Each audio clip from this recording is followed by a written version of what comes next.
Magandang araw, naiintindihan ko na sa buhay, madalas tayo'y magkakaroon ng mga hinanakit sa iba. Hindi maiiwasan ang mga pagkakataong nasasaktan tayo o nadidismaya sa mga tao sa paligid natin. Ngunit sa kabila ng lahat ng ito, mahalaga na tandaan natin ang ilang mga bagay. 1. Pagpapatawad. Ang pagpapatawad ay isang mahalagang hakbang tungo sa paghilom ng mga sugatang emosyonal. Hindi ito palaging madali. Ngunit ang pagpapatawad ay nagbibigay daan sa atin na mapakawalan ang ating mga hinanakit at mag-move forward. 2. Pagkakaroon ng empatiya. Subukan nating unawain ang mga motibasyon at perspektiba ng ibang tao.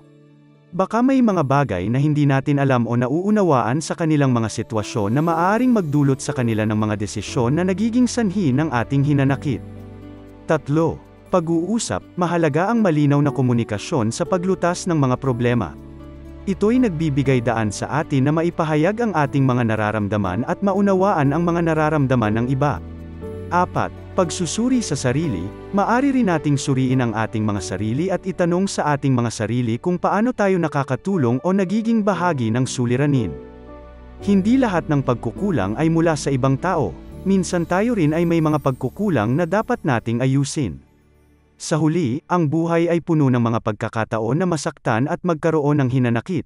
Ngunit hindi ito dapat maging hadlang sa ating pag-unlad at pagkakaibigan. Sa pagtutulungan at pagkakaroon ng malasakit sa isa't isa, maaari nating malunasan ang mga sugatang ito at magpatuloy sa pag-usbong. Naway magkaroon tayo ng lakas at pag-unawa sa bawat isa. Salamat at magandang araw sa inyong lahat. Maraming salamat po. Naway kahabagan tayo ng Diyos at pagpalain kailanman. Mensahe mula kay Finding Kaisa.